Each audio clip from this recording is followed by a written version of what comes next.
Зеолитът – минералът чудо на 20 век. Попаднал във вода, той нормализира кръвното налягане, премахва безсънието, потенето, напрегнатостта, язвите, гастрита, колита, проблемите на сърдечно-съдовата и нервната система.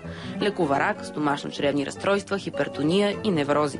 Препоръчва се горещо и при лечението на акне, анемия, артроза, бронхиална астма, главоболие, инсулт, киселини, косопат, преумора, ревматизъм, инфаркт, че дори и сексуални проблеми. Чудото обаче е само на думи, защото почти нищо от казаното до тук не е истина. От 20 години насам зеолитните скали са плод на множество спекулации и са доказателство за това, че една лъжа, повторена няколко пъти, постепенно започва да се превръща в истина. Хората още от старо време разправят, че за да стане тази вода така минерална, значи камъка помага. Камъка нещо почиства, нали? И едно момче е взимало от водата, идва тук един ден от Сливен и от камъните. Това помагало, детето му било болно от бъбреци. Момиченството му. И вика, има ефект цялата работа. Идват от цяла България хора тук. Тези мъже са от село Бели пласт. Заради спокойствието и близостта до дома, често сядат на почашка под сянката на тази беседка. Вече 15 години те наблюдават чудаците, които пълнят торби с камъни от кариерата за добив на природен зеолит. За всичките тези години те така и не са намерили отговор какво прави този камък толкова специален. Зеолит е уникален минерал. Той не е минерал, зеолит е сборно понятие за група скали, които преди около 200 години един природоизпитател, естественик, е забелязал, че има камъни, които като се сложат във вода, шумят, кипят. И затова ги нарекало зеолити. От зео кипя, лито с камък. По принцип знаем, че този камък филтрира вода. Значи не оставя вътре никакви лоши минерали, да кажем, нали? Поради тези красоти, които прави природния зеолит, аз се влюбих в самата скала. Българските зеолити, клинопиолити са вълшебни камъни. Но до някъде. Основният минерал в българските зеолити е клинокилолитът. Тяхната молекула представлява, че молекулно сито отсява някои неща, пропуска други неща. този камък се използва за всичко. За перлит. Значи има специално е така водоеми, нали? За прочистена вода се използва някъде. Сигурно върви чак до чужбина този камък. Действието на зеолитите се обяснява най-добре, като се разгледа широката сфера на тяхното приложение. Първата област е в селското стопанство като добавка към фуражите. Зеолитите имат свойството да абсорбират микробите, токсините и вредните газове в стомашно-чревния тракт на животните. Подобряват здравето им, увеличават техния естествен приръст. При бозайниците дори се стимулира отделянето на мляко. И не само. Примесен с фуражите, зеолитът заздравява яйцата на кокошките носачки и намалява смъртността при малките животни. Козината и перата при някои животни стават по-здрави и лъскави. Просто така много комфортно се чувстват животните, но там всичко е въпрос на дозировка. Ако се предозира, не е фатално. Въпросът е, че зеолита не е хранителна добавка. Той просто подпомага дейността на стомаха, на стомашно-чревния тракт. И още, зеолитът се използва като добавка към постелките в оборите и за производство на тоалетни за домашни животни, защото абсорбира неприятните миризми. Предпочита се в риборазвъдните ферми и аквариумите, защото има способността да пречиства замърсени води. Използва се широко и в растениевъдството, в капковото напояване и състава на различни торове, както и в химическата индустрия. Пречиства машинни масла, питейни води и отпадъчни води. Почти няма сфера, в която да не се използва. На времето при аварията в Чернобил, освен бентонит, беше изнесен и доста голямо количество зеолит, за да се погребат тези при погребането на ядрени реактори. За мнозина обаче тези многобройни сфери на приложение не са достатъчни. Затова доказаните му свойства за промишлеността и селското стопанство все по-често се пренасят и върху човек. Колкото и странно да звучи, поредицата злоупотреби са отключени от един научен труд, написан преди 26 години. 1986 година, заради тази дисертация, която обявява природния зеолит за канцерогенен, производството се продължава, но всичко отива за износ. Български фирми изнасят зеолит, но в България се забранява. Преди минералът да потъне в забрава обаче, доцент Измирова решава да вземе нещата в свои ръце. Колектив, ръководен от професор Пенка Благоева, провежда в онкологията проверка за канцерогенния ефект на зеолит. И резултатите не закъсняват. гълхови мишки беха експерименталните животни. Резултатите от изследването на канцерогенния ефект не само, че се доказа, че няма канцерогенен ефект българския природен клиноптилолит, но че съществува известна тенденция за намаляване на броя на животните, които образуват спонтанни тумори. Достигнатите резултати, че зоолитът в България не е канцерогенен, отприщват обаче вълна на погрешни интерпретации. Екип начело с професор Пенка Благоева и химик Недялка Измирова от Националния онкологичен център изследва приложението му в лечението на онкологични заболявания. Абсолютно нищо вярно. И това нещо толкова пъти съм се обаждала в медиите, толкова пъти съм обяснявала.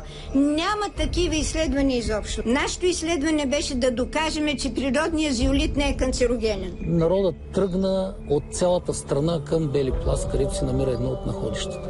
Там, ако се беше сетил някой да снима какво се случваше през зимата на 99-та година, т.е. на 2000-та година, може би щеше да граничи с треската в Клондайк. Събота неделя през уикенда идват хората с чували, мъкнат този камък някой път. Там имаше толкова много коли, че не можеха да се поберат в селото. Чак от София идват хора, Стара Загора.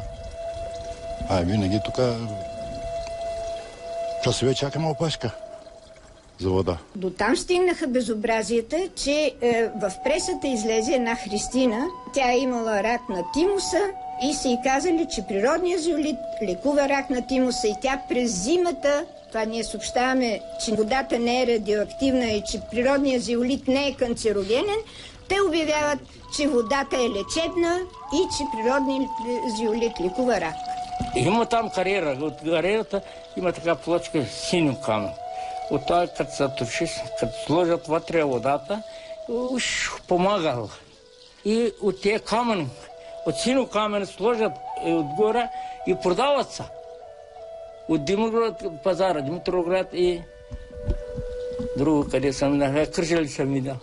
Огорчението на инженер Измирова е огромно. Затова тя решава да се намеси.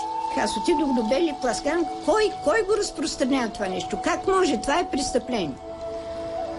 За съжаление, тази жена, това момиче, 17 годишно момиче, беше простинало от това ходене в зимата, за да се лекува с този зиолит. Почина, между другото.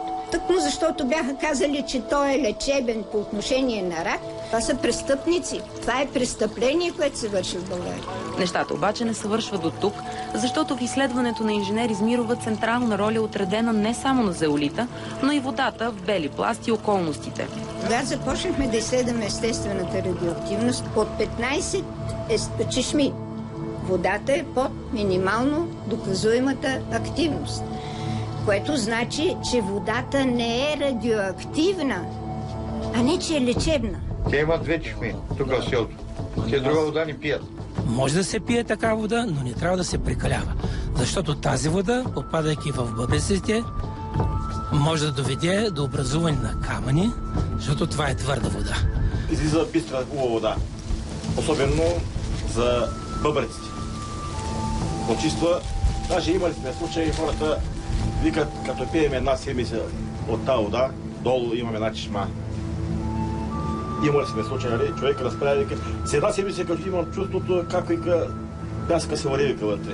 Въпреки че никой не успява да докаже, че водата е лечебна, до ден днешен две от чешмите са особено популярни. Едната е в Бели пласт, а другата малко извън селото. Идват цяла България пълна с тубите. По 300-400 литра е тук вода. Сега кой сигурно има 2-3 коли чакат. Аз съм от Хасково, ма живея в София. И идвате чак до тук? Да, много често. Защо? Водата е, да ви кажа, че е лековита, е верно. Може да е лековита. Ние постоянно пием. Моята майка изкара преди години 3 хепатита. И много тежко беше състоянието. И от 96-та година до ден днешен вземам само тази вода. И жената до ден днешен е жива. Значи много е мека водата, като переш, лесно не изисква да пяна водата. Първоначално там переха. Лековитите свойства на природния зеолит и на водата в бели пласт съвсем скоро се преоткриват и от печалбари от цялата страна. Те решават да използват богатите залежи на скалата, за да изкарат някой друг лев. Иван Митев е филолог. Занимава се с минералотерапия от години. Черпи познания от многобройните си пътувания в чужбина. В магазинчето си продава природен зеолит, а рецептата му е следната. Изсипва се в 5 литра вода, изчисление, това е немска информация, 90 грама за 5 литра вода, след 8 часа водата ви е готова, ионизирана. Преди да свършат 5 литра, пак си доливате тубата вечерта, когато я долеете, след 8 часа, т.е. на сутринта ще имате пак вода, ионизирана. Със същите показатели, да. 3 месеца едно пакетче върши работа. И си пиете от тази вода. Абсолютно неправилно. Аз мисля, че мога да опровергая с научни доказателства, че това нещо не е верно, тъй като тези 100 грама материал, който се продава и поставям в 5 литра вода, още в първите 5 литра вода ще отделя всичките си катиони, калций, калий, натрий и магнезий, и няма да има нищо за следващите 5 литра вода. А вие този камък самите у вас варите ли си, правите ли си? Не, защото ние си имаме тук местна чиста вода, за какво да го използваме? Зеолит се обработва термично и се слага една чайна лъжичка в чаша вода, разбърква се и се пие при нужда. Тази чаша с вода, която гарантирано съдържа необходимите му калций, натрий, калий и магнезий за здравословното му състояние и за доброто му здраве и за доброто му развитие през целия ден. Рецептите в интернет са най-разнообразни. Според някои търговци камъкът трябва да се пече на 200 градуса преди да се сложи във вода, според други на 300. Някои препоръчват зеолита да се разтваря в 5 литра, а други съветват количеството вода да е двойно по-малко. Според минералотерапевта Иван Митев в никакъв случай не трябва сами да събираме камъните от кариерата, а да ги купуваме от опитните търговци. Тук идват хора с автобуси. Идват толкова много хора, че понякога настава и блъсканица. Обърнете внимание, вижте. Обърнете внимание за какво става въпрос. Ето го мангана, за който говорим.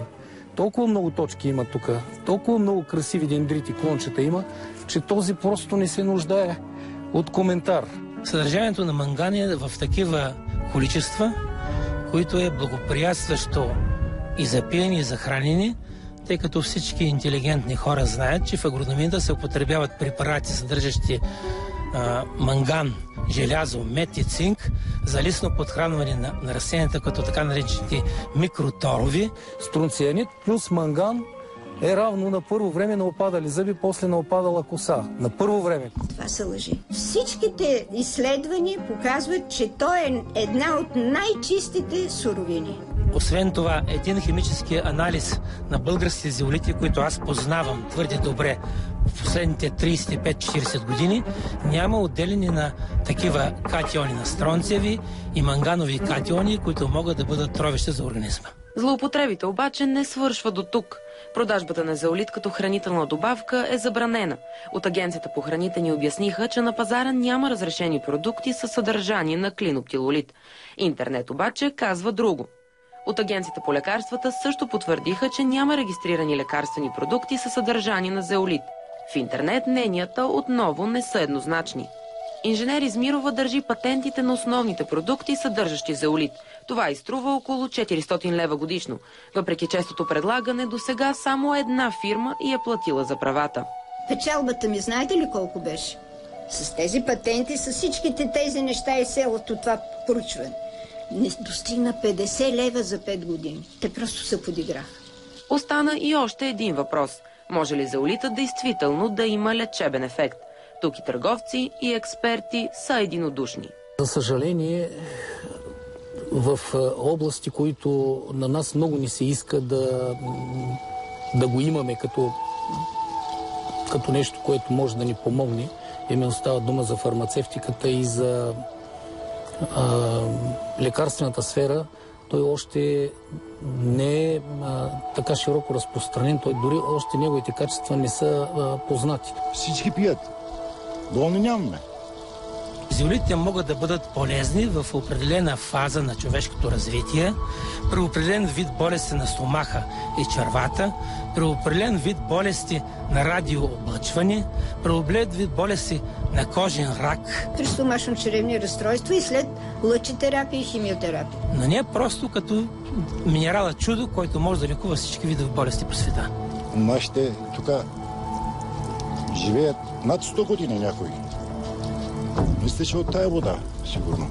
А здрави ли са тук хората в село? Хората здрави. Хората и като са дойде дена, нали знаеш. Единодушни са и в друго. Не трябва да вярваме на всичко, което четем. Много сме далеч от истината, написана в интернет. Хората от научния свят, не знам по каква причина, дали ги мързи, дали не искат, дали не смятат, че това е поприще, но не пишат в интернет. Човек трябва да има много богата обща култура, трябва да има познания, за да не го лъжат. А в момента за България вълната на шарлатанията е огромна. Въпреки категоричните данни на експертите, интересът към зеолита няма да спре. Жителите на селото ще продължат да приемат гости в село Бели пласт и да разказват легенди за чудотворната вода. Значи хапваш, пиваш хубаво, като пиеш хубаво водата след всичкото, нали? И то те успокоява тази вода. Чудодейните чешми ще привличат хора от цялата страна не само заради легендите, но и до тогава, докато съществуват болести. Защото надеждата е по-силна дори от фактите. То е нормално това. Както има хора, които са склонни да отидат къде ли не, за да се намерят подходящата билка, която смятат, че ще им помогне. По същия начин човек смята, че е чул някъде, къде е разбрал, къде не е разбрал. Човек се хваща за сламка. Има такива моменти. Има нещо вярно. Дядо му особено, само от тази вода пише човек. И си замера човека, обаче от бъбреци не е те оплаква въобще.